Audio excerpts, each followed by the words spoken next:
بسم الله الرحمن الرحيم الحمد لله رب العالمين والصلاة والسلام على سيد الأنبياء والمرسلين اللهم علمنا ما ينفعنا وانفعنا بما تعلمنا وزدنا بفضلك علما وتعليما إنك على كل شيء قدير. So we're going to start with sales, trading and deferred sales, right? Buyu'. So again, Imam Malik begins with problems. Doesn't begin with the basics. He is not teaching you fiqh. Okay? He's teaching you the problem. So if you look here, it's going to deal with a particular exception to a rule. Okay? So look at this first thing, it's called Bab al-Araya. This is an exception to a rule, which is problematic, and we see the discussion in a second. The next one is also an issue of debate, which is the issue of al-qabd. So when you buy and sell something, you can buy something without taking possession of it, but you can't sell it on until you take possession of it, right? So that applies to some things, doesn't apply to something. There's a debate on the issue. Okay. Similarly here, he's going to go on to paying in installments and how an installment could turn into debt and could turn into riba, right? That you're going to pay somebody something in installments, and then you say, hey, pay me in cash instead, and I'll take some of the money off instead, right? Like debt factoring and things like that. And then he's going to go on to something that really applies to the first discussion, which is riba, a different form of riba, which is not that you're going to increase the amount or decrease the amount, but rather it's to do with the nature of what you're buying and selling, right? We'll talk about that there. Then talking about other forbidden contracts where you trick people. Then it's going to go on to forward sales where you pay up front for something. And then it's going to come to about your liability, about avoid trying to openly avoid liability. And then it's going to go on to some of the most basic things. So here, in reality, this is where we could make imagine starting, right?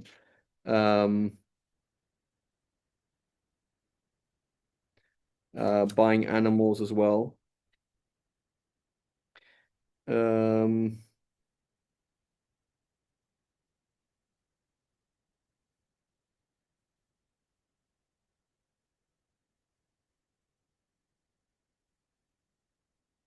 So there's many of these things here that we could start with. So I'm actually going to go back to this issue.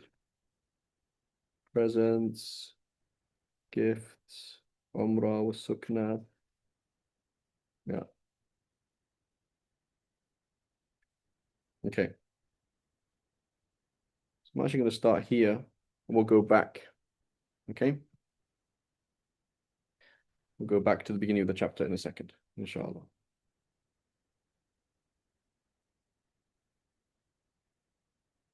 So it says, Bay'ul Gharar. Okay, Bay'ul Gharar. It says uncertain sales. It says, أخبرنا مالك أخبرنا أبو حازم ابن دينار عن سعيد مسيب أن رسول الله صلى الله عليه وسلم نهى عن بيع الغرر. Okay, so this is one of the most important things and agreed upon systems. Is the Prophet ﷺ, he said from Sa'id al-Musayyib. Sa'id al-Musayyib is not a Sahabi. Okay, number one. Number two, the Prophet ﷺ's words are not being quoted. However, the Sahaba and the Tabi'een, they all noticed that the Prophet ﷺ again and again and again forbade vague and uncertain contracts that have uncertain conclusions. What am I buying? Will I be able to access it? Will it arrive? When? Etc. So the default is that you cannot have an open-ended, vague contract because that means I gave you something and I don't know what I'm getting back. Right? Allah subhanahu wa ta'ala says, وَلَا تَأْكُلُوا أَمْوَالَكُمْ بَيْنَكُمْ بِالْبَاطِلِ. Right? Do not consume each other's wealth, services, and property in batil, in falsehood. You can't give something for nothing. So when I say, for example, give me $100 and I'll give you a good meal, a really like high class meal. What is a high class meal? It's a lot. I gave you a lot of money. So what am I going to get? I don't know. Right? Uh, you know, pay $200 up front. I'll get you a really good car and just pay me the difference if it's more expensive. What's a good car? That's vague. What does it mean to you? What does it mean to me? So things have to be clear so that people feel like they got what they paid for. Okay?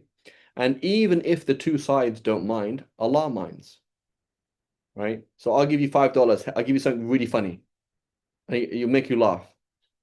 Right? You'll like it and make you laugh. What is that? I don't know. You just give me $5, I'll give you something to make you laugh. It'll be really funny. You can't do that. Right? You can't do things like that. You can't just make risks. And that's why we don't allow insurance. Insurance is like that. Insurance is works on the basis that statistically, people like you will pay us at the company more than they claim.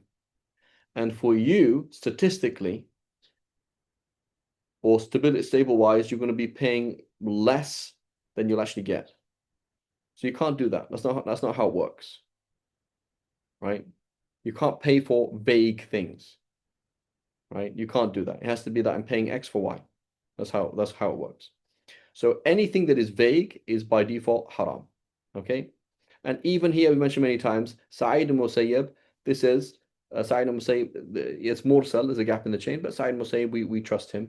He's one of these exceptions that when he narrates from the Prophet ﷺ, no issues whatsoever. Okay? And we have, again, multiple hadiths. We'll see later on the vague things you can't do. So anything that is vague is haram. Okay, so that means you can't buy eggs, right? Because you don't know what's inside the egg. You can't buy melon because you know what's inside the melon. Can't buy apples because you don't know what's inside the apple. Can't buy a house because I don't know what's inside the wall. What else could you not buy? You can't. So what do you think? Is it haram to buy a melon because you don't know what it's inside? What's inside it? If it's how red it is. No. Okay, so you can buy a melon, even though it's vague. Even though I actually might buy the melon and realize it's not as red as I hoped it would be. Yes, yes. Okay, so now we have two opposing systems. One is Allah subhanahu wa ta'ala wants Muhammad Sabir to look after his money.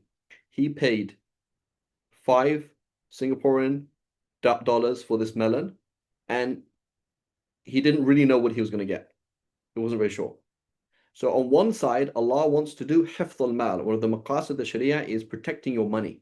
You paid X for Y. You know what you were getting.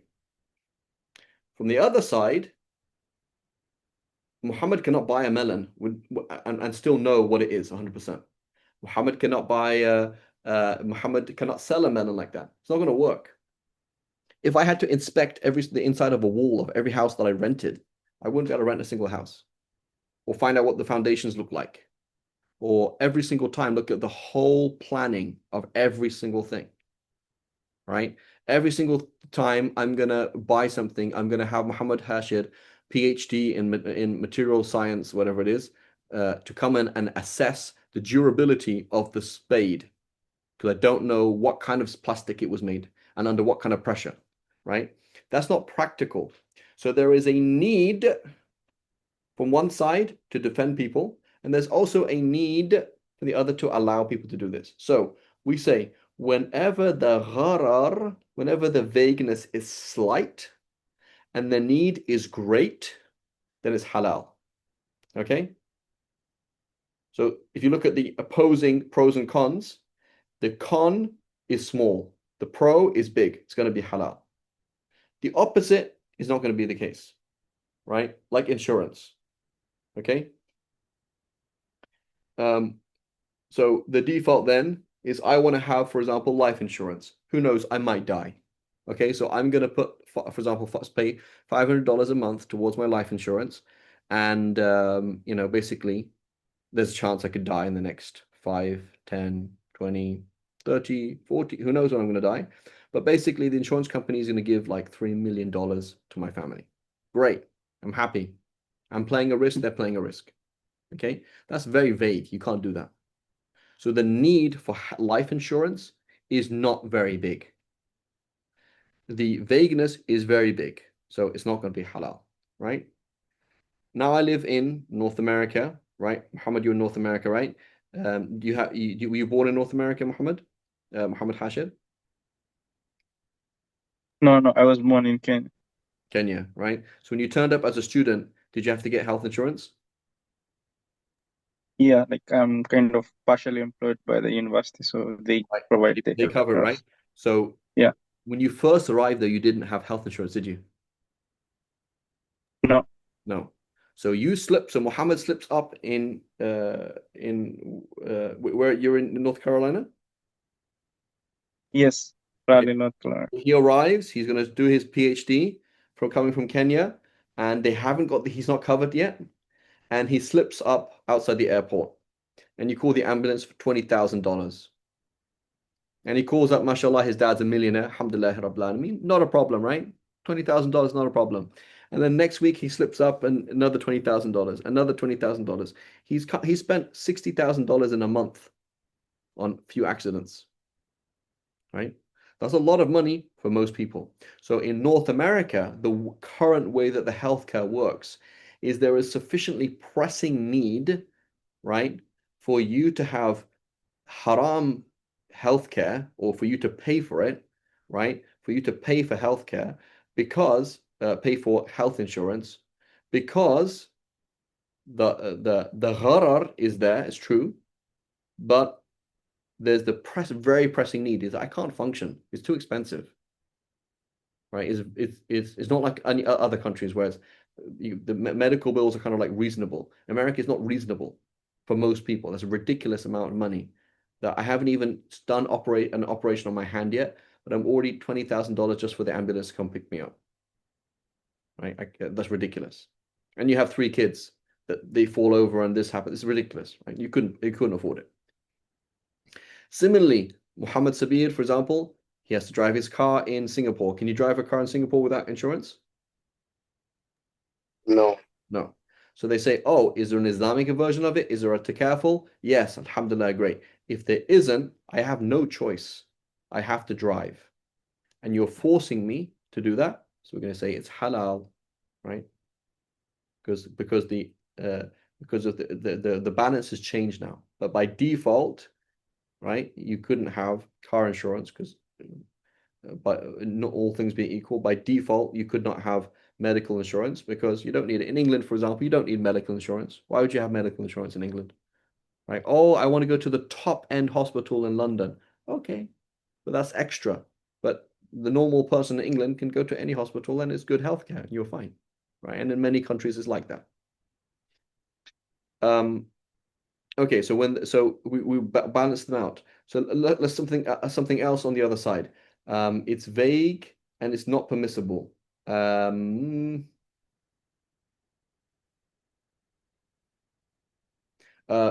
Majority of scholars, the majority of scholars do not allow unrefundable deposits.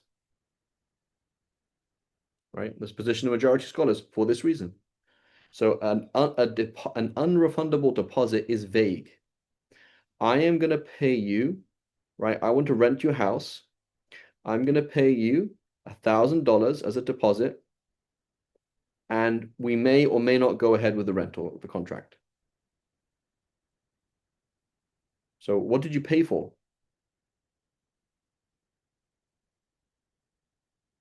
Like, you paid for you may rent or may not. That's vague. So majority of scholars do not allow that. It says haram, you can't do that. It's not and there's a hadith we're going to see later on perhaps. Naha Rasulullah sallallahu alaihi wasallam an bay'il arbun. The Prophet forbade unrefundable deposits. So the position of the majority of scholars is an unrefundable deposit is not halal because it's vague and you don't need to do that, right? The Hanbalis, they say, no, it's permissible. They allow it, right? Because their argument, among many things, is there is a need for that. Right? We mentioned before Sharikat al-Abdan, right? Muhammad and I are going to join efforts. I am going to advertise his math coaching online classes. He's going to teach, I'm going to advertise. And basically, I'm going to take a 10% cut of the registration. So I'm going to go and advertise, etc. This is vague according to everybody because how much work am I going to put in? How much work are you going to put in? Okay, it's not very clear. And if you've been in a business like that, you'll know that. You experience that. Hey, you felt like sometimes it's not really fair how much work is being done. Okay. The majority of scholars, though, allowed it. Why? Because there's a need. Many people don't have cash. Muhammad Sabir does not have the cash to hire me, right? I couldn't hire him, right? And he can't hire me. So how are we going to do this? Right? So like I have my time, but I don't have cash. So I couldn't hire him and start a company like that where I'm advertising it and then I get all of it and then I, pay the like it doesn't work like that. I don't have the cash. So many people in the world they have to do things like that. You could speak English, I can't. You go knock on the houses, find out if they want something from the shop, I'll go and get it, right? And I'll give you, for example, 20% of whatever they pay. Things like that. People have to team up to make money, and it's hard. So yes, it's vague, but there's a great need for it. Um, the Sharia allows a 3-day return policy, right? You can stipulate, I have a right to bring this back for no reason within 3 days, right? I just want to think about it. I bought the car. I don't know if I want it or not. So I'll bring it back within 3 days. Say, okay. So that's a small and limited vagueness. Is it going to go ahead or not? It's limited, right? Excuse me, it's limited. And the need is great. If you don't give me that right, I wouldn't have bought it. You, as the seller, you benefit because now I risk buying it. As a buyer, I risk buying it because, yeah, I got 3 days to decide. Okay, so there's small vagueness, big need. Okay, so small need, big vagueness, haram, right?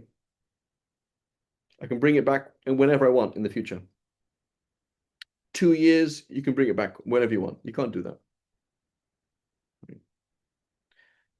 But 3 days, yes, you can do that. What else? Vague. So that's the general principle anyway. Whenever the vagueness is small and the need is high, it's fine. When the vagueness is high and the need is low, it's not okay, right? And it's all just the Sharia playing with maslaha and mafsada, a balance of harm and benefit, right? That's how the Sharia works. Sharia works on balancing harm and benefit, right? What is the harm and looking at somebody of the opposite sex who's not you're not married to? Is it harmful? Is it disrespectful to them? Yes. Yes. What if they could it lead to zina and corrupting Yeah. society? Yes, it could, right? So there's harm. Okay. What about the harm in marrying somebody you've never seen before? Um, there's harm in that as well, right? Yeah, right. So the Sharia comes along and says, "Oh, Muhammad Hashir, you want to get married? Okay, now you're allowed to look at her if you know that she's not married and she could possibly marry you." Notice the harm is much less. It's one person in this particular criterion. She's not married. You know that in principle you could marry her, right? So now she's, for example, you want to meet her, for example, you're going to ask her family, or she's in that other classroom, or she works in that department. So you just happen to walk past the department, saying, there's that sister so and so, she's over there. So he just walks past, looks out the corner of his eye, for example. asks her a question, right? So there's harm, but there's more benefit, right? So, but you say, what? So for a kafir, like, what's wrong with I just like this actress. What's wrong with that? So there's more harm than benefit. Okay, why she? What am I going to do? Like, what's wrong with me? Like, I'm just looking at this actress. She's pretty pretty. What's wrong with that? There's more harm than benefit. So for the kafir, they see that as more benefit than harm. It's not a problem. She wanted to be on stage. She wanted to be on TV. What's wrong? You like it. You like the way she looks. What's wrong with that? See, there's more harm than benefit, right? Polygamy. There's harm in polygamy, right? There's harm in polygamy, but there's more benefit, right? There's harm in many things, in killing a sheep, but there's more benefit, right? So that's how the Sharia works, right? The Sharia works on this thing of balancing pros and cons, right? That's what it does. So نهى رسول الله صلى الله عليه وسلم عن بيع الغرر. Okay, so it says قال محمد وبهذا كله نأخذ بيع الغرر كله فاسد. Here he doesn't mean fasid, he means batil. So for the Hanafis, let me just read the translation and go on.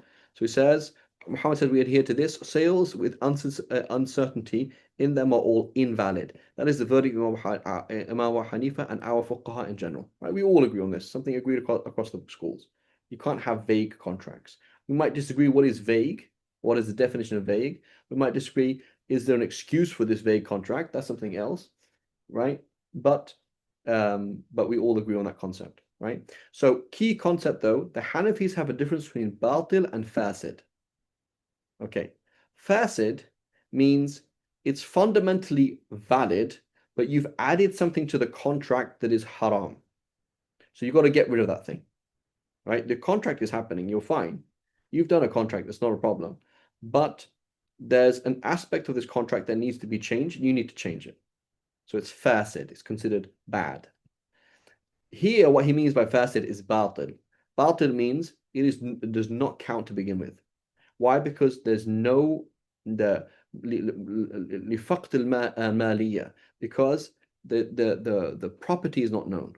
What are you even buying? I'll give you something you will be so happy. Just give me $10. I'll get you the best thing you ever had, best dessert you've ever had. What is it? Don't worry, it's super nice, right? I don't know what that is. It's amount, it's nature, I don't know what it is. So that's not a valid transaction. It does not count to begin with, right? Now, sometimes as well, we might have certain things of a contract that is unknown. So, for example, I'm flying. Do I know exactly how many uh, squared centimeters of space they'll give me for my bag? Like exactly?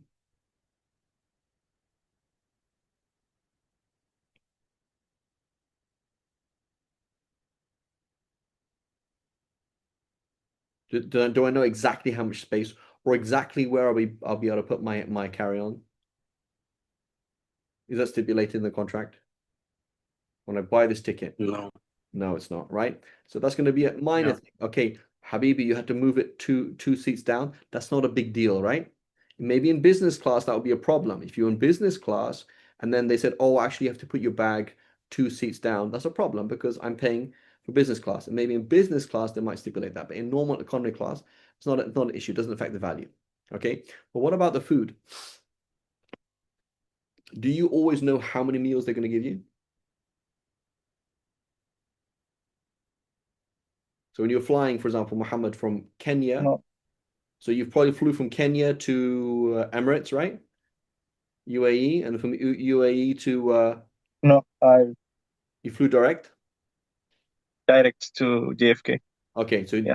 when you clicked and bought the ticket to fly, did you know exactly how many meals they were going to give you?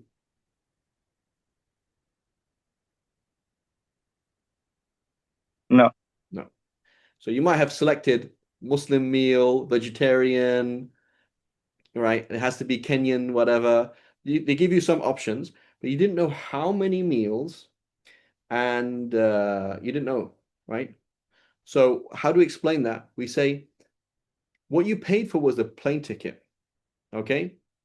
What you paid, you didn't pay for the food. Like it's not like I'm paying for how many, There are some tickets where you do that, right? Like Ryanair, not Ryanair, it's called EasyJet. I don't know if it still exists.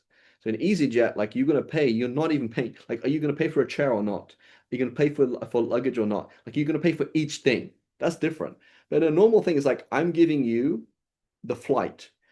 Everything extra is extra, so it doesn't really matter, right? So it's things that so the details of the food, what exactly you're going to eat, how many times you're going to eat, it's not a really big deal. So it's actually vague. If you are buying food, and if I say I'm going to give you 3 to 4 meals, that's a problem because 3 and 4 are not the same. But you didn't buy 3 to 4 meals. You bought a plane ticket from Kenya to JFK. That may That is three, maybe, maybe 4 meals, maybe 2 meals and a snack. That's not even what you're thinking about. That's not the main thing. Luggage, yes, defines it because it's important, right? Muhammad, coming from Kenya, he wanted to bring his pet giraffe. So he brings his pet giraffe to the airport and they say, sorry, sir, you can't bring on the plane. He's very upset. And I paid for that, right? That's relevant. Okay. I want to bring my pet giraffe on the plane. You didn't give me space. Okay, that's relevant to me, right? So luggage is important. That's a fundamental thing, like luggage, not no luggage. But the kind of food exactly, it doesn't matter, right? So some things can be overlooked because they're insignificant, other because they are secondary.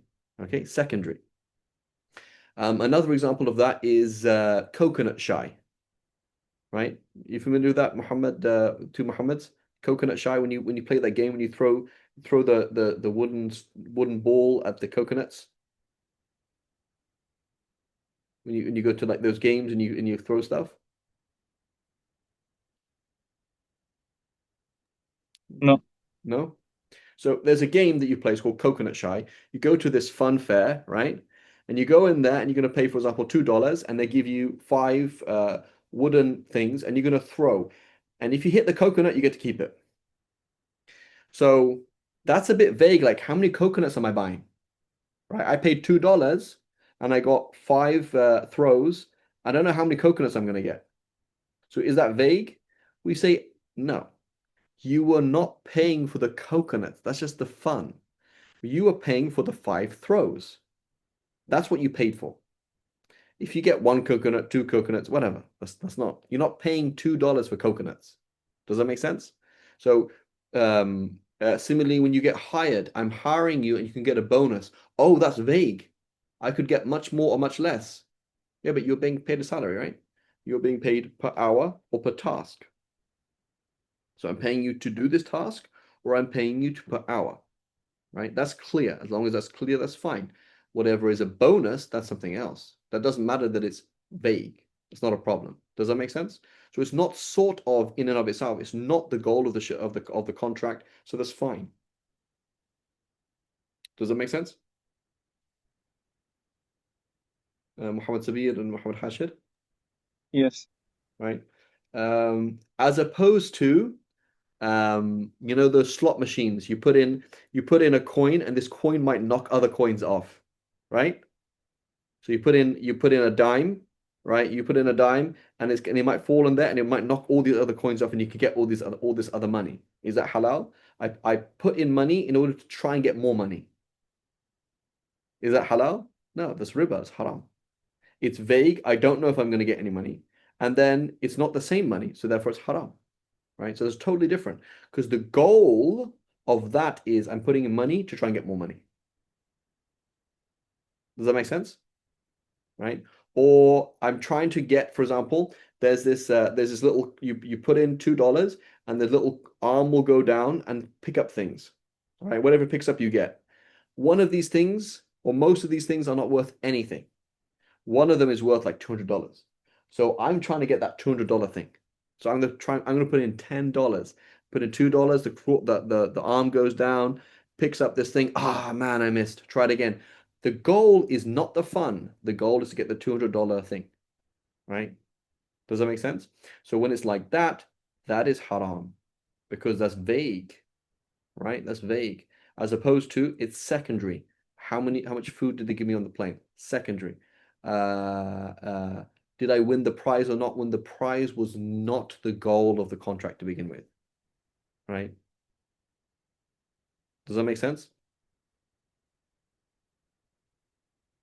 Um, the 100th Yes. customer the 100th customer today will get a free coffee. So when you walked into the shop, it wasn't like I'm paying for like it's not that I'm paying. So I went to the shop, I bought some sandwiches, and then they when I was picking up my food, they said, "Congratulations, you're the 100th customer. Here it is." So that motivated me to go to this shop instead of that shop because the 100th customer was going to get a free coffee. But I did not pay for a free coffee.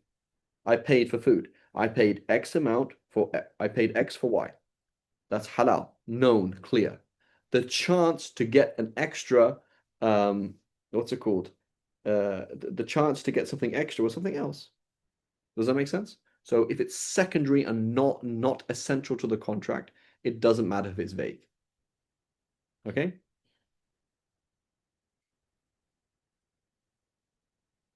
Yes. Okay, great. So he says next one. He says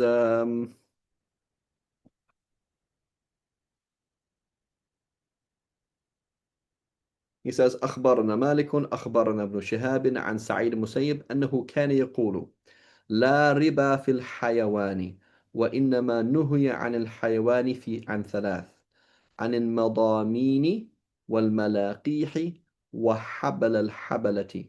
والمضامين ما في بطون إناث الإبل والملاقيح ما في ظهور الجمال. So Malik informed us um, uh, uh, from Ibn Shihab, who informed us from so this is Ibn Shihab az-Zuhri from Sa'id Musayyib, who used to say there is no usury in the sale of animals, meaning exchanging animals is not a problem, right? So we're going to see usury in sales, for example, selling gold for gold or gold for silver. There could be something called riba al-buyur, a type of riba that applies in buying and selling certain items. He said in animals it's fine. You want to exchange cows for sheep, it's fine, not a problem. There are three things that are haram to do with animals. Al-madamin, malaqih, and the offspring of the fetus. Okay? So what is this? So so al-madamin, he says al-madamin are those fetuses which are in the womb of female camels. So you see a really nice camel, say, mashallah, that's a good camel. I'll buy right now, I will buy that baby that you're gonna give birth to. Okay, why is that problematic? The baby might not be born. I'll risk it, I don't mind. You want the cash? I'll risk not getting my thing. The Sharia says you can't do that. Okay, why? I don't mind risking it. I'm paying less. You want the cash? I'll pay less. I'll risk it. You're not allowed to. Why? Till the baby's born. When the baby's born, you can buy it. You can't buy it until it's born. Why? Because we can't guarantee delivery. So you can't do that. Yeah, but I don't mind. The Sharia minds, though. The Sharia minds. You can't do that. Right? Number one, madamin. And then it says malaqih are the offspring which are potentially in the backs of male camels. The next time that male camel impregnates a female camel, it's going to be mine. Okay? So I want the next offspring from this stud. I'll pay now. You can't do that. Why? Will they mate? Can you force them to mate? No. Will the she camel get pregnant? Don't know. Will it give birth? I don't know. But it's okay. I will risk all of those things. I don't mind. And so I don't mind because I want to pay cheap, and you don't mind because you want the cash. The Sharia minds. You can't do that. Right? وَحَبْلَ الْحَبَلَ, the next generation. Right? So the offspring that is born from this offspring. Right? So the offspring of the fetus. So this one that gives birth, I don't want this one, but I want the one that's going to come from that one. Right? You can't do that. Right? So this comes into a lot of futures and a lot of issues like this, where you're talking about things that have no existence, right? And even when we're buying something, for example, let's say, for example, I'm going to say Muhammad, it happens in technology a lot. Muhammad is working for this company, and they are 70% finished with their development of a certain material. Okay? This is a new material. It does not exist. It has not been made yet. Okay? So investors come along and they say this could revolutionize car making. Okay, fantastic. Engine making, right? Suddenly this would be really change the way you make engines. So they invest in this company that Muhammad Hashir works for. Okay, what are they doing then when you say invest in a company? So does the company have anything? Yes, we have research and we have rights. Okay, so now when they invested, they are buying something that is here right now. We have research and results that are private and stored, that have value, and we have rights to these things. Okay? So, and nobody else has it. So we bought something real. Okay? So there's this company. They might also have certain things. So when you bought into this company, you bought 50% of the what's it called? The not the what's it called? The when you invent something, it's called the Intellectual property intellectual property, but something else. or That's patent. the patent, right? So I have Patent. I have the 50% of that, the intellectual property, plus the things that have been made already, plus the raw material that they have, okay? And also the services that this company is also providing services now to some other companies. So now I'm going to invest in this company, right? I'll put 50,000, 50 million into this company. It's great. That's fine. As opposed to this company now that Muhammad Hasha works for has a salesman. The salesman goes around the world and says, hey, Toyota, we are on the brink of revolutionizing material like this. The research indicates this. Okay, we will sell you. We want to offer you a deal. We will provide you the next 5 years that you will need to make cars with this material, and you pay us X amount right now. So where's the problem? The material does not exist yet. There's no actual success of making it. The research implies that they could make this kind of material. So now the salesman, this is what they're always doing in the tech world. They're selling things that don't exist, right? And they're saying, you need this, right? You need to be ahead. This thing is about to be finished, right? And so the Prophet ﷺ, what did he do? He said, you cannot sell crops until their ripeness is shown. So you don't have to harvest it yet, but you have to, it's there.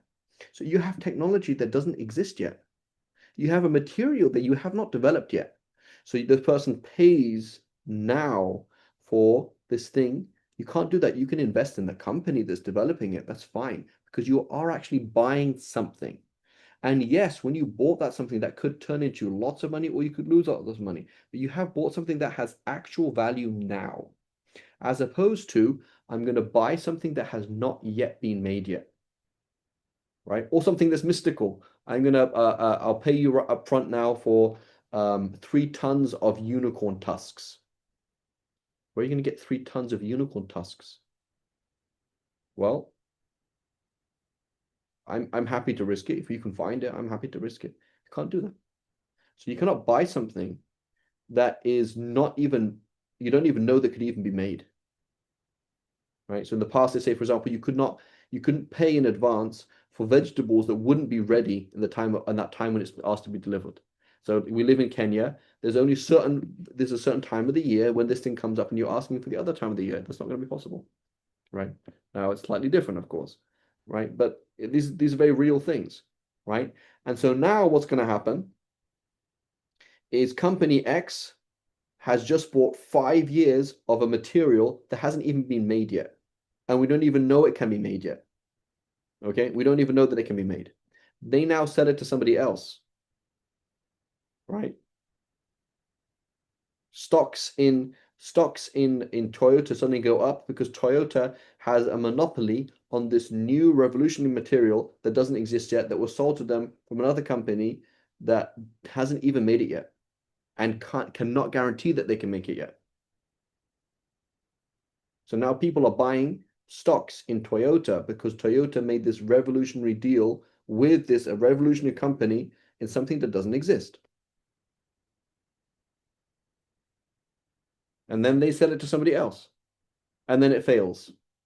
And the middleman made lots of money out of nothing. So the Prophet ﷺ, he said about the crops, he said, by what right would you take the money of your brother if there was blight, if the crops didn't, you can't do that. You can buy the whole field if you want. You come in, you see a field. This field looks like it's going to be a really good harvest in 3 months. So I want to buy the whole field. So the ground, everything. That's like buying the company. You can do that. But you cannot buy something that does not exist. Right? You could buy something that, let's say, for example, I'm going to buy the new Tesla. Okay? They haven't made it yet, but they have all the technology in place to make it. It's going to take 2 years. You're going to pay for it now, and you'll get it in 2 years. But all the technology is in place to make it. Fine. That is something that there's not a gharar there. I'm paying in cash now, or I'm paying in installments, whatever it is, and I'm going to get it in, what's it called? I'm going to get that. As opposed to the technology does not exist, right? That material that Muhammad Hashian and his team were working on, they haven't finished the research yet. It was just they got 70% done. And then the marketing team is already out there trying to sell it to people. That's how it works in the tech world, in industry. Like you're trying to sell things before they're ready, right? And that's a problem.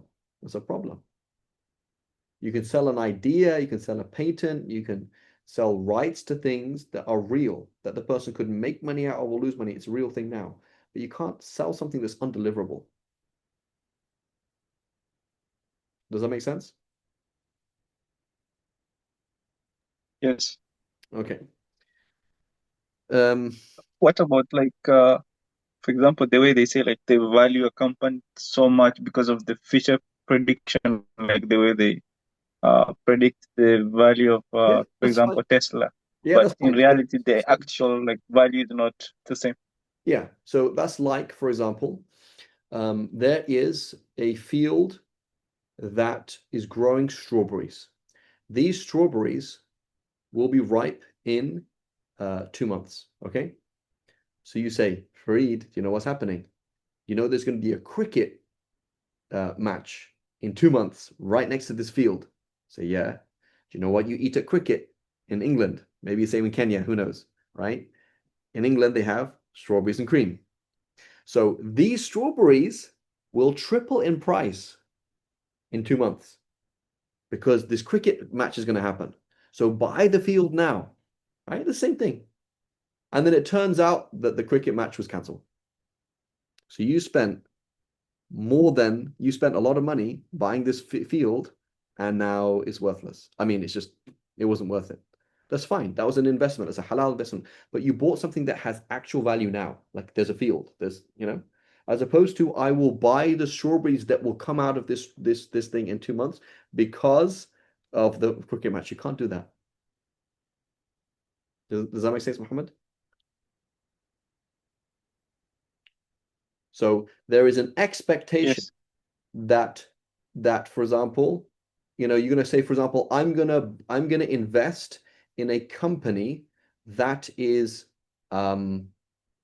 catering to Chinese tourists in Kenya.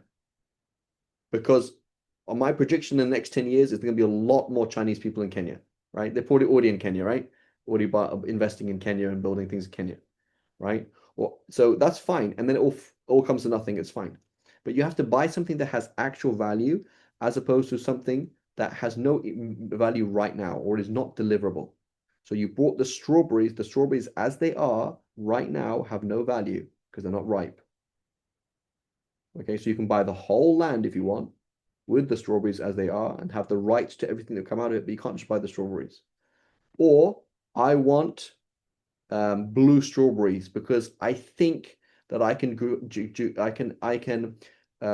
I think I have evidence that I can genetically modified strawberries to be blue.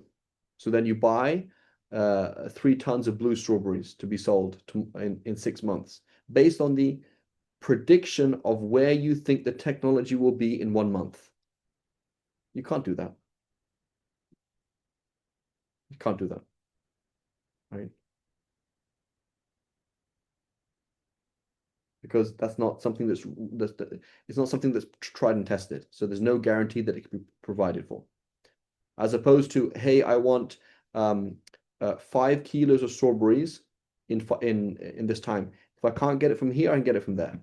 That's not a problem. So your business plan was to get it from a cheap place. You could only get it from an expensive place and it cost you money, but you could at least deliver. You can guarantee that you can deliver 5 kilos of strawberries of this quality in this place at this time, normally speaking, right? Normally speaking, as opposed to the technology does not exist. That's a mythical thing. It's not real, etc., etc., etc.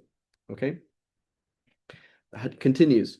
أخبرنا مالك أخبرنا نافع عن عبد الله بن عمر أن رسول الله صلى الله عليه وسلم نهى عن بيع حبلة الحبلة وكان بيعا يبتاعه الجاهلية يبيع أهل الجزور إلى أن تنتج الناقة ثم تنتج التي في بطنها. You cannot do that.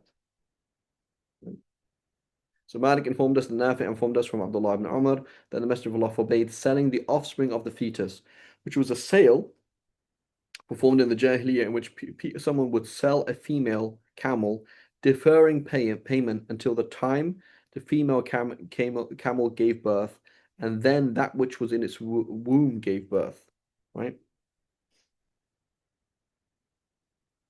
And it says, قال Muhammad, هذه البيوع كلها مكروهة. What does it mean? It means haram, right?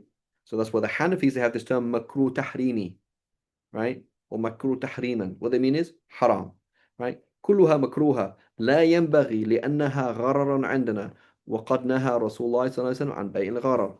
Muhammad said all of these are disliked, they're all sinful and ought not to be done because they are uncertain according to us, and the Messenger of Allah صلى الله عليه وسلم has forbidden the sale of what is uncertain. I don't know if I can deliver it, I don't know what it is. Right? Okay.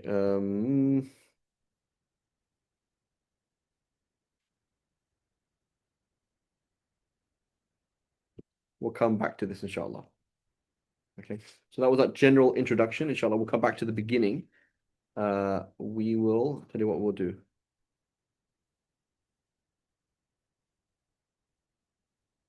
Yes, let's do this, and then we'll go back to the beginning, inshallah. So next week we'll start here on chapter 13, and we'll go back to the beginning of the book.